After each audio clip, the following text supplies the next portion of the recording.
Hey ladies, so today I have something special for you. We're changing it up. I have been going back, well not me, my amazing team has been going back and asking some of the other podcasts that I've actually been on if we could utilize that interview on Mom is in Control.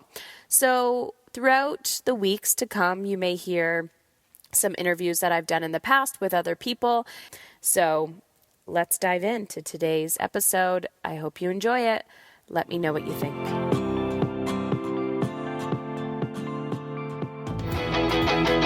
Welcome to Familypreneur, the podcast for parent entrepreneurs raising kidpreneurs. It's time for your weekly dose of inspiration and actionable tips to build your business and find better balance, all while strengthening your family. And now we'd like to introduce your host. She's my mom and thebomb.com, Meg Brunson. Hello and welcome to episode number 45 of the Familypreneur podcast.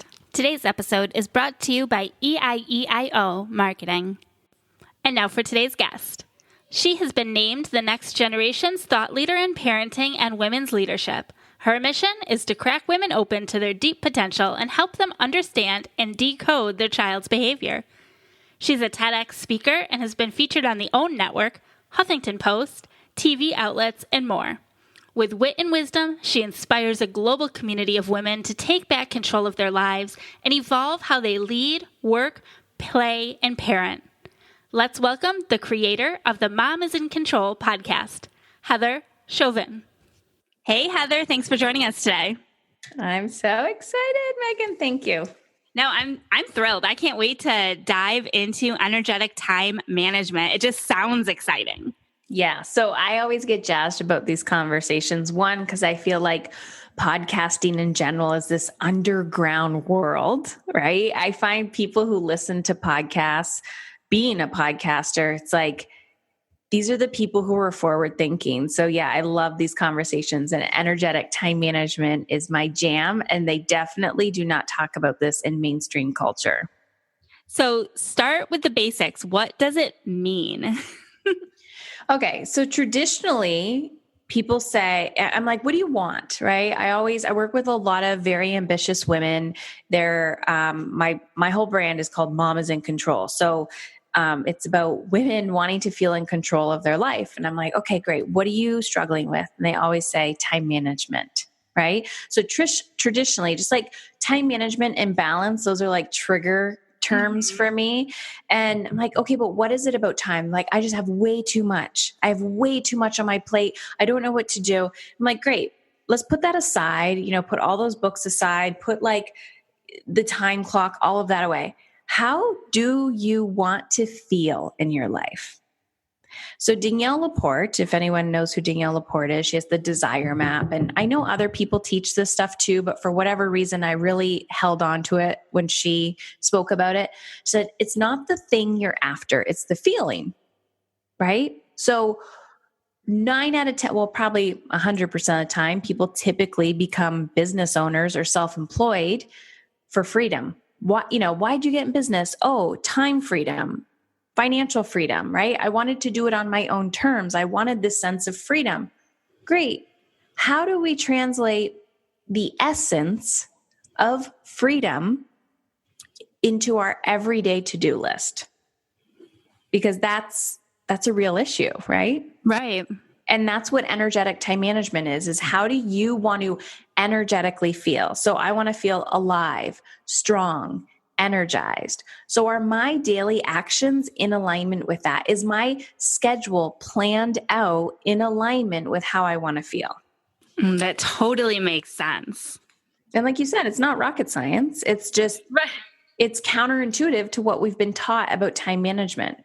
So it's identifying how you want to feel and then planning your day to ensure that you feel that way throughout the day consistently. Yes. Yeah. So what happened was I started working with people one-on-one, right?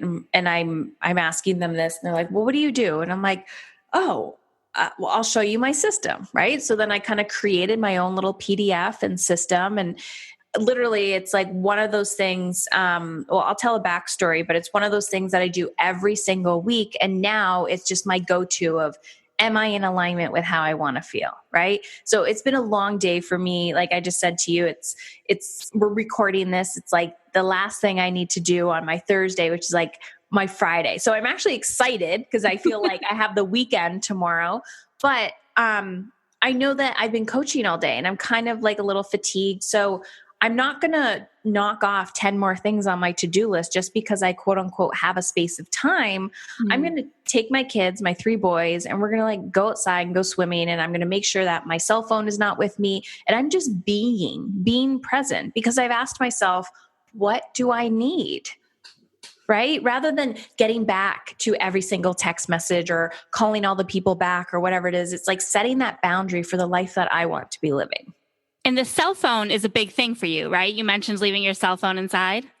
Yeah. So for me, that's like a vice, right? Like if you have a bowl of candy somewhere, you're going to be sitting there picking at it. So the cell phone is a big thing for me that I just don't want it near me all the time. And it annoys people because I don't respond all the time. But I'm like, guys, we used to have like a phone in the house. And guess what? If you called and I didn't answer, you could leave a voice message and then I would have to listen to it and call you back. And that took a really long time. So it's just, we teach people how to treat us. And so I'm trying to condition people and they've learned, but conditioning them that, I'm living on my terms. I'm not living on the terms that you want me to be living on. And that's what I was going to ask next is what kind of a pushback have you gotten from your friends, your family, your loved ones who, like you said, have been conditioned by the convenience of technology to expect those immediate responses, or even your clients? Like, do you have that issue with people that you work with that want an immediate reply back?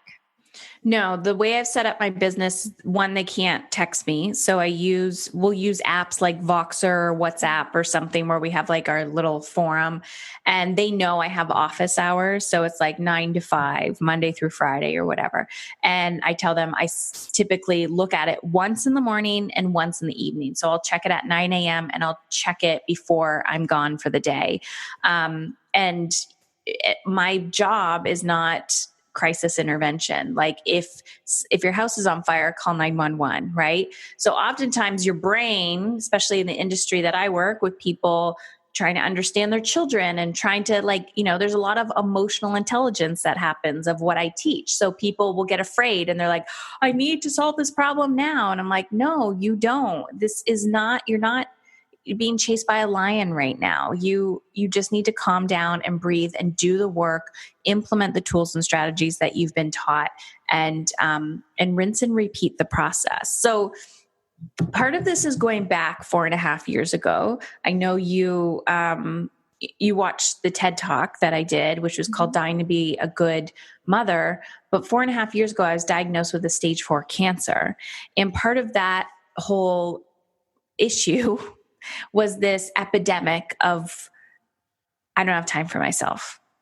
I don't have time for myself. I'm a mother. I'm a business owner. I have 3 children. I have, blah, blah, blah, husband. I don't have any of these things. These are relationships that are in my life. I don't own these people. Okay. It's funny. It's just funny how we associate ourselves with others. Our lives are full. All of our lives are full. And FYI, if they're not full, you're going to fill them up because that's what we do. We're addicted to busy. I think, if we compared our brains and if our behavioral patterns and that of like an ant, they would probably be very similar. Like if you watch them just frantically, there's probably something bigger than us laughing at all of us of how frantic we are. So when I got sick, I really had to step back and I had to go through traditional medicine and that's a whole nother conversation about, that. But I had to really ask myself, okay, I have nothing. I have no energy to spend with my children. I can barely talk. That's actually when I stopped screaming at my kids because, trying to get their attention, I had no energy. So I'm like, can you go pick up your socks, please? And the kids are like, what? Can you pick up your socks? Like I couldn't get angry because I didn't have energy. So I started asking myself, I was a fan of Danielle Laporte at that time, and I was working in this career as a coach. I don't know if I had my podcast then. I don't think I had my podcast then, but I was definitely thinking about podcasting. So I was in the online space, but my target market was different. Still parents, but I was focused on the child, right? So the parent would come with the pain point, and it was like, great, let's help the child. Let's help the child. Let's help the child. And then I started noticing at that time that women would say to me, I don't have time. Heather, I just don't have the energy. I don't have the patience. And so after I got sick, I realized, let's get to the root of the problem. Let's stop putting a Band-Aid, oh, I have a headache. Okay, take an aspirin. Let's just stop putting Band-Aids on the problem and get to the root of why do you have a headache, right? So what is the deeper root here? And then, so when I opened that can of worms after getting sick, I started asking these women, like, what do you want? How do you want to feel? I just want to feel at peace. I want to feel content. I want to feel spacious. I want to feel free. I'm like, great. What does that look like? They're like, I have no idea. Right. I haven't found it yet. I don't know. But sometimes we have big goals like, oh, I want to be a millionaire. I want to lose 1 million pounds. I want to run a marathon. I want to do whatever. Great. But why? Like, what is the feeling behind it? Well, I want to feel free. Great. What can you do today to feel free? So I had to ask myself, I want to feel alive. Like, do you know how terrifying it is to sit there and go, I think I'm going to die, right? Like I'm going to die. Therefore, my body is paralyzed in fear. I'm scared of death. And what am I craving? The opposite, which is to feel alive. So how do you feel alive when that's my goal and I can't leave my bed and I'm bald and I feel broken? How do I feel alive? I had to write it down. I had to write down a lot. I remember writing in my journal, alive. And then I would ask myself, when have I ever felt alive? When? And I'm like, oh, damn. I don't think I've ever felt alive in my entire life, even as a child.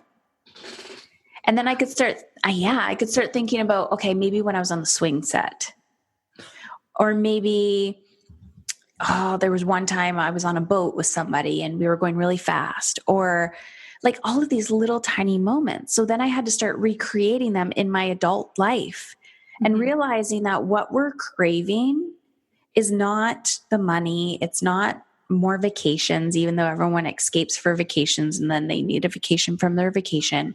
It's little things that bring them joy. That's it. And so I had to slowly infuse this energy back into my being. And then I realized this is energetic time management. This is it. So are you still serving the same clients you were serving, just with this different approach? You said you started off with children's mental health, behavioral issues, concerns, things like that. Has this shift, the approach that you're taking with parents, does that still impact the child in the way you were impacting them before? That's a good question. So I think the impact is greater.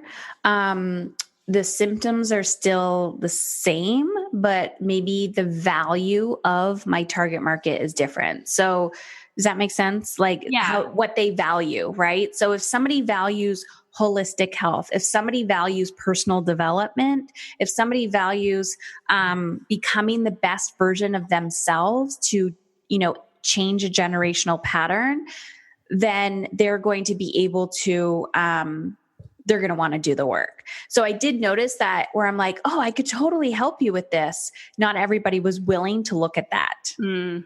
So before I got all into this because back in the day, I used to be a social worker, and I noticed again, they were labeling, right? Which is fine. Great. Awesome. Everybody needs a label, but what are you doing about it? Right? It's like telling someone you're in debt.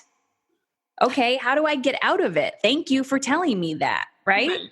Right. How do I change?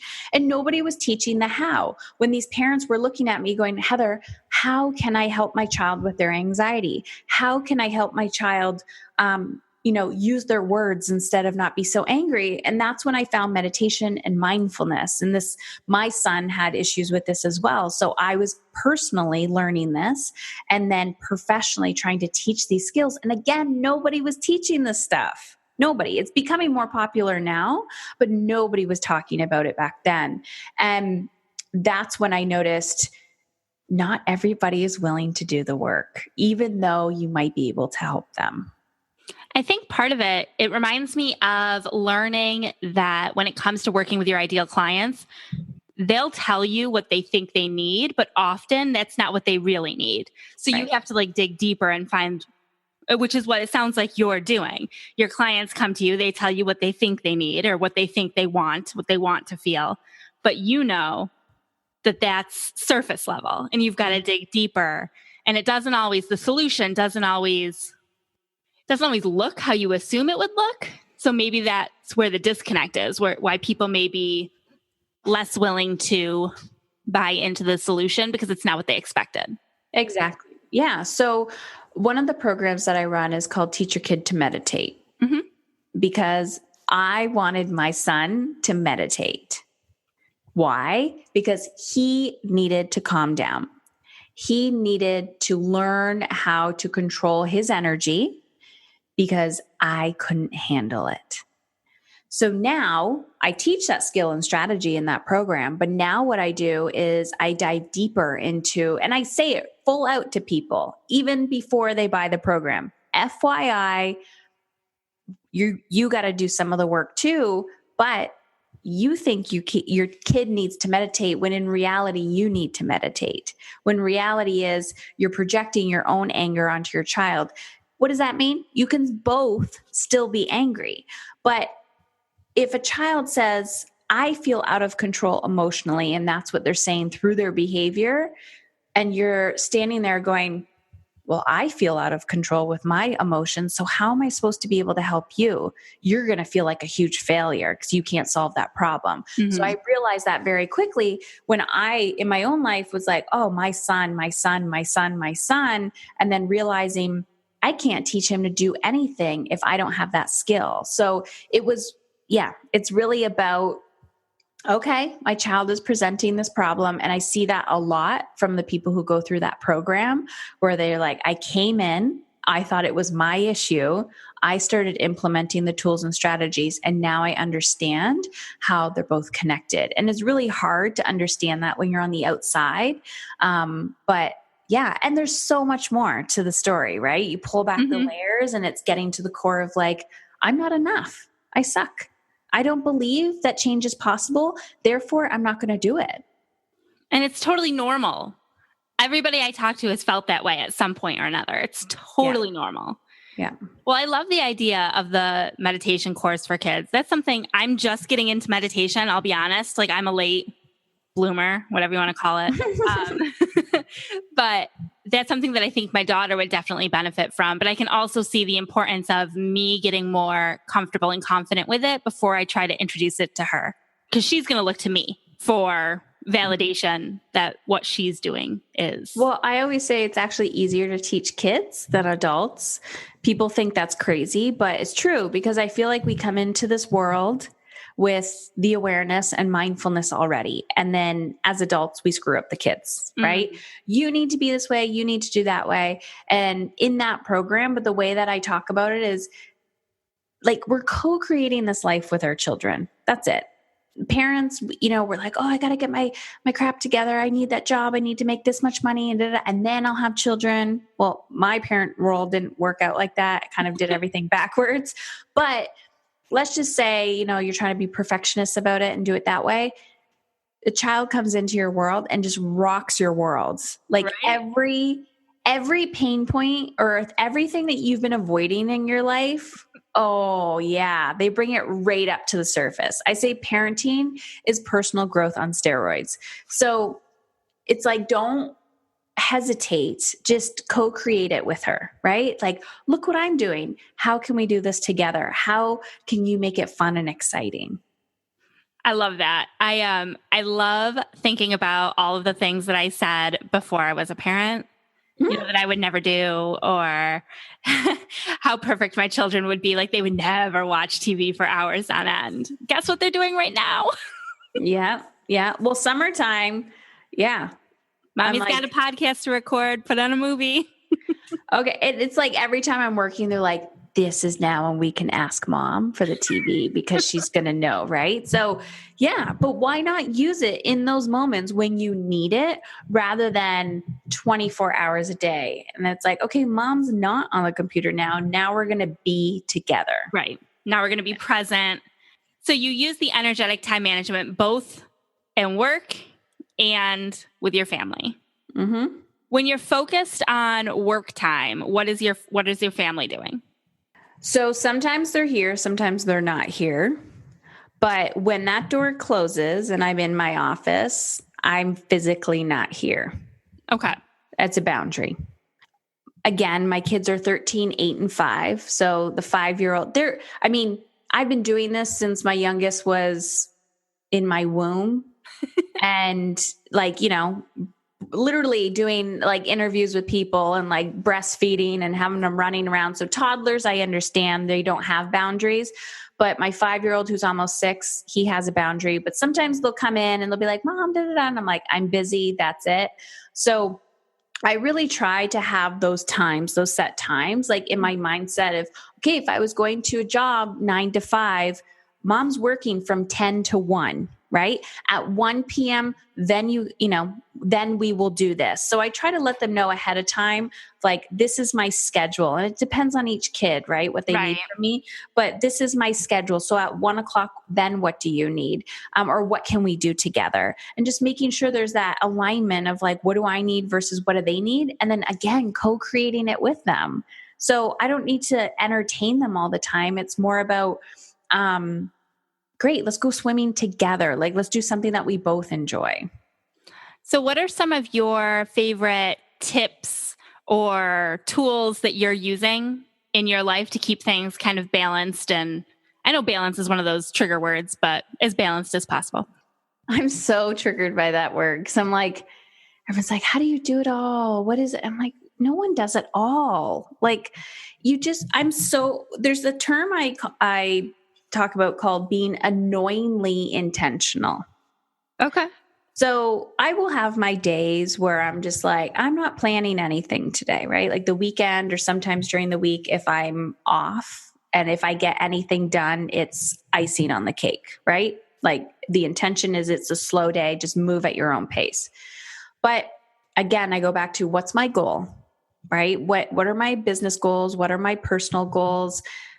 Like I'm very goal oriented and I never used to be that way, but the momentum that I've created in my life, I'm just forward thinking. I'm like, next step, what's coming up? Like, what can we create together? It's just never ending in my brain. And I mean, food and exercise are very, very important to me. And I've been on this journey, but I think it's because of my health background where it's like, how can I be proactive? I've also noticed that food makes a big impact on how I treat my children. If I drink, I have 1 coffee a day right now. There was a time where I could never drink coffee because of like, I would get gut rot and it was just awful. And my body was just so like not healthy. And I would drink it and I would get anxiety. And then my anxiety would turn to anger. And so I noticed that when I would eat healthy and whole foods, drinking lots of water, I was more content. I was more present with the kids. So I'm like, wow, when I actually eat too much sugar or drink too much caffeine, I'm actually mean. Like my mood makes a big difference. So, really challenging myself to eat clean, not just for myself and my business goals to generate more energy, but so that I can be present and like a loving human being to my kids. So that's part of my big why. Exercise for me, I mean, how your body transforms is a side effect, but the mental clarity that it gives me, the stress reduction, again, allowing me to be present for the kids, so, so, so important. And really having those boundaries. And, there's kind of a grief process that goes with boundaries that nobody talks about. They just say, set boundaries, but they don't tell you when I have to like say no to all of these social events just so that I could chill at home. People are like, well, what's wrong? Da, da, da. And it's like, I just want to be. I don't want to be everywhere, everything to everybody. So there is a grief process of not everybody understands, but the people that are with you will stick with you. I hear a lot of self-care in there. That's what I hear a lot out of you. Yeah, that's another trigger word for me. That's another trigger word for me. Oh, no. Any words that are overused in this personal development world, I'm like, self-care, self-love. Yeah, you gotta really respect yourself enough to set those boundaries, and yes, the self-care. Sorry to pull out all the... I'm just kidding. It's like a book of Heather's pet peeves. No, and I've recently changed my diet as well, and it's made a huge impact on my life. So I love hearing that it's not just me being crazy, that it really does. Who talks about food and mood? Like Right. there's a whole world out there who talks about food and mood, but it's not mainstream to talk about food and mental health, or food and how you feel. Like nobody talks about exactly your emotional health and food. Not a lot of people are talking about it. That's awesome. So you told me earlier that the two main pain points of your clients are that their children aren't listening to them, and that they feel emotionally out of control. And I think we talked a little bit about that, the emotionally out of control part. But what about the children listening to you part? What are your tips for getting your children to listen to you? Because I feel like that's totally helpful as the entrepreneur too, who sometimes needs to give my kids directions to be left alone. Yes.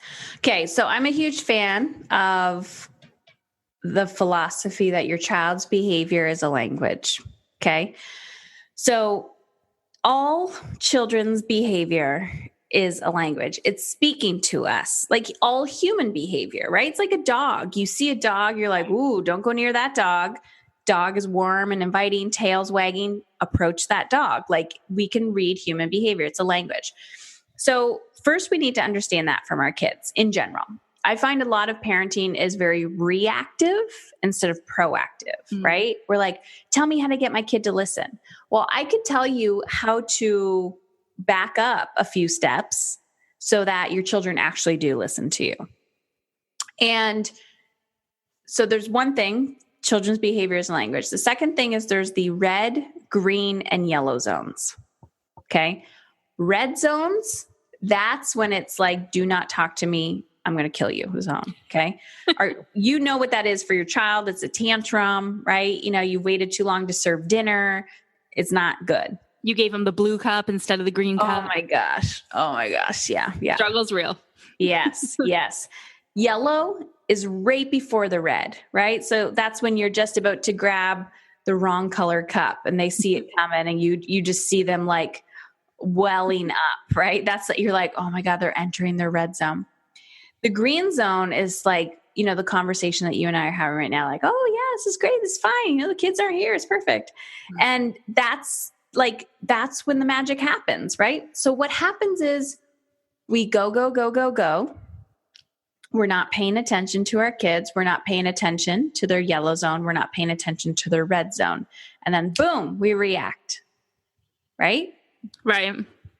You're like sitting here, you're doing whatever, the movie's on, you're like, yep. And then all of a sudden an argument breaks out and you're stressed. Crying. Yeah. Yeah. And then what do? You react and you're like, stop it. Why do you do this? You're on timeout. You're here. Nobody gets this. Da, da, da. Right? This is like normal. Were you in my house? Yeah, I know. People are like, you're in my brain, Heather. I'm like, that's because this used to be my life. And I didn't know how to break the cycle. This used to be my life. So you have to back up. Okay. So my child is not listening to me. Okay. This gets very woo-woo. Are you a fan of Byron Katie? Do you know who she is? I don't. Oh my gosh. I'm going to rock your world and probably like make you cry yourself to sleep tonight. Okay. So I apologize in advance. My child won't listen to me. Awesome. Is that true? Like, is it true that your child is not listening to you? Well, not really. They could be listening, but they're just not responding. Probably because they are so tired of you yelling at them. So they're not listening anymore. Awesome. Great. Who would you be without that thought? This is what Byron Katie would say. Who would you be without that thought? Like that story, right? Because my child is not listening to me. That's just a story. Who would you be? How would you approach your child differently? Probably more loving and kind, right? You'd be like, hey, bud, dinner time. The child still doesn't answer, but you don't have that story. So you just like tap them on the shoulder. You're like, it's dinner time. Let's go. Like with a smile on your face. You're loving. Your energy's different, right? Right. Rather than having the story and going, hello, are you not listening to me? Get upstairs. The energy's off. Who wants to interact with somebody like that? So we have to realize that we matter. We have to realize that how we show up energetically makes a huge difference in how our children are going to interact with us. Then, this is the kicker. Byron Katie says, turn it around on yourself. I'm not listening to myself. I'm not listening to my child. I'm not listening to myself. What does that mean? Wow. Like, I'm not listening to myself. What do I need? Oh gosh, I haven't asked myself that in 20 years, right? Not literally, but metaphorically speaking. I haven't asked myself that in 20 years. Okay, if I started listening to myself and following through with that, then your life is more in alignment so that you don't carry around these stories that my child is not listening to me. So it's a perfect example of, people want the quick fix. Heather, tell me what to do. Okay, quickly, don't be an asshole. Walk up to your child and be like, hey, bud, dinner time. Lower your voice, right? That's the quick tip. Everyone wants the quick tip, but that's the Band-Aid solution because you're still angry. So you're going, hey, bud, can you get at the dinner table, please? Because you have this like anger and rage under your voice and you're just putting a fake smile on your face, right? It's sarcasm. Like they can smell it. Yeah. The other adult in the room knows darn well that you're pissed. Yeah. And the child does too. True. But they're not going to tell you because they're afraid of you. So it's all about alignment. It's like getting back to the core of who you are, what you were supposed to do on this earth, in this time, whatever lights you up and makes you feel really, really good. And then do that. And when you express that to the world, you can have 20 kids and yes, they will all still challenge you, but it will feel so much more manageable because you're like, I see you. I respect you as a human being. I am not this big authority and you are scum of the earth. You are a child, because that's typically how we treat children is, I am powerful. You are not. Therefore, what I say goes, even if it doesn't make logical sense because I am the adult.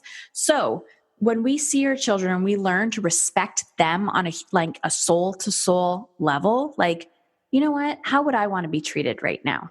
And on the other end of that, raising a teenager, my 13-year-old who gets a little snippy sometimes, and I'm like, ooh, I'm going to punch you in the face right now, but I don't. I just think that in my head. I go, bud, when he's back in his green zone, we need to talk about the way you spoke to me in the kitchen earlier. He's like, I know, Mom, I'm really sorry. And I'm like, I get it, but you can't just crap all over me all the time. Like, you need to learn some coping strategies or something because I'm not tolerating that.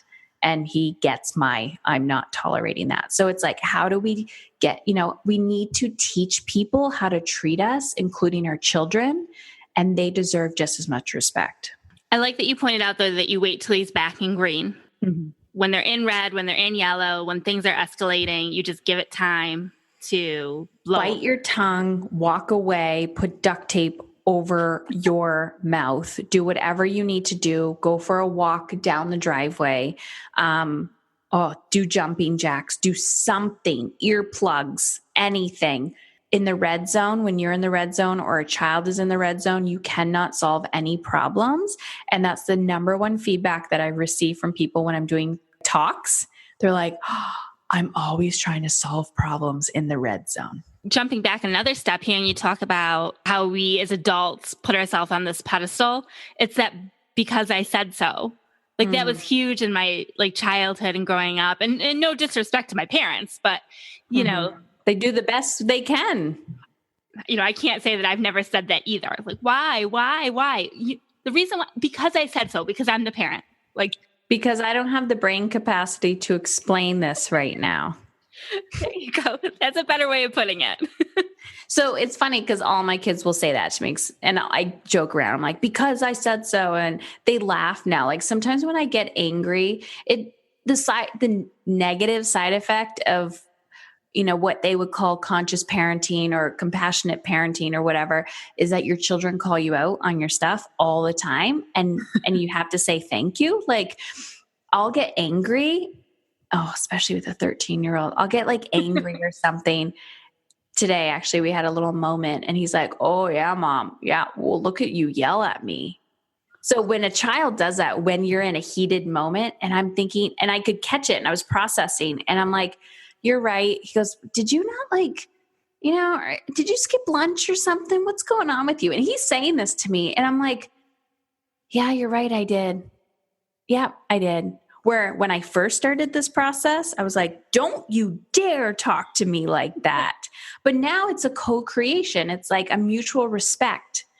And a side effect of that, because people will say, well, what if my child is going to walk all over me?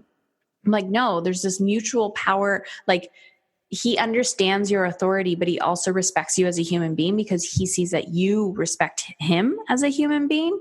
And a side effect of that, yes, they call you out on your stuff and you can't hide anywhere. But another one of that is the deep connection and relationship that you have with your child, that he will tell me 9 out of 10 things. Cause of course I'm still his mom, but Right. Yeah. I can confide in you. I can call you when I'm in a pickle because I know you're not that scary and you really care about me. And that's the thing. The problems are going to get exponentially more serious as our kids get older. You're ahead of me. My oldest is only 10, almost 11. But we were all teenagers once. We know where the challenges are going. So to be able to establish that bond, that understanding now, I think that's the biggest struggle. It's something that I consistently question if I'm doing the right thing. Are our bonds strong enough to get us through those things? Because like you said, I want my children to be comfortable to call me in those situations. Mm-hmm. And I think it gets to the point of what you were saying of like, am I doing enough? And that used to drive me nuts and keep me up at night. Am I enough? Am I doing enough? Oh my gosh, what if? And the belief that kind of I had to let go of was, well, one, I'm not enough. I had to let go of that, right? So what's the opposite? I am enough. And I see parenting as this baton, right? It's a race. And, my mom and dad gave me a whole bunch of baggage and I've let a lot of it go, but they did the best that they possibly could. Even not them, but anyone. It's like, even if they were horrible human beings, hurt people, right? And so they're just giving you all their crap. And so if you were conscious enough, so I'm thinking to myself, okay, kids, I've let go of a lot of stuff that hopefully I'm not passing on to you, but I'm not perfect. And like, I'm already saving for your therapy fund. So just know that forget college. Forget college. You're going to therapy first. And even if I'm perfect, which there's no other, it does not exist. Like we need to that's another trigger word for me is perfect. But I'm not perfect. There's going to be things that I can't even see and cultures are going to change and generations. And then when you have kids, I'm going to say, why would you do that? And they're like, Mom, this is what people do now, right? It's going to happen. So I'm just trying my best to become the best version of me. And that allows me to let go of so much crap that I'm handing off to my kids. So I'm like, you know what? If you get too far down the personal development rabbit hole, they tell you the first 7 years of a child's life, that's when all their beliefs are formed. And I'm like, well, my first child is really screwed up then because he was like a guinea pig and I was 18 when I had him. So, he's so screwed up. But then I think to myself, just be and do the best you can today, try a little harder tomorrow. And that's it. It's a chemical equation. He could look at me and go, you inspire me, or he can look at me and go, I'm never going to be enough because I could never, be up to who my mother is. Like there's always going to be judgments. And That's why we meditate. That's why we breathe. That's why we journal. That's why, whatever your thing is, praying, whatever. It's like something bigger than me. Please just take this crap. I'm just going to try to be a nice person. That's all I can do. And be better tomorrow than I was today. Yeah. There's just so much value, so much information. But I know that after processing all of this, we're going to want more. So where do we get more information from you? Yeah. So my podcast, well, it's called Mom is in Control. Check it out. iTunes, Stitcher, Spotify, wherever. I'm always giving tips, strategies, stories, telling my own personal things. Sometimes I interview people as well. So definitely first place to go. Or go to my website, heatherchauvin.com. Last name is spelled CHAUVIN.com. I have some freebies on there. There's a Teach Your Kids to Meditate conference. It's a free conference with 18 experts always say experts in quotations, in mindfulness. So people who have written great books, great place to start of really understanding your children's behavior. But yeah, on my website, I have other freebies too. It's like, just start somewhere and listen. And one day be like, okay, I had 3 cupcakes today. Tomorrow I'm only going to eat 2. Like, just try something. I'm going to have a glass of water, one more than I had yesterday. And then you'll look back 6 months, a year and go, oh, look how much I've grown. Right? We are our own worst critics, but just think about it. Wow, a year ago, I wasn't doing this. 5 years ago, I would have never known how to get here. So it's amazing what happens with little tiny action steps. This has been so wonderful. I really appreciate you taking the time to go through all of this. I feel like I'm totally following along and can't wait to share this with everybody I know, because I feel like it's going to change the way that we approach our kids in those yellow zones. Mm-hmm.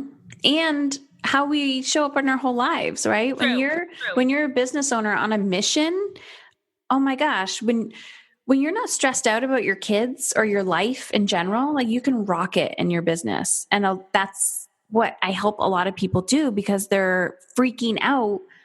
Something is out of alignment in their personal life and it's affecting their professional life. And when things are in balance or alignment, it's so much easier for us to feel like, I'm not a fraud. I can do this. I can go for it.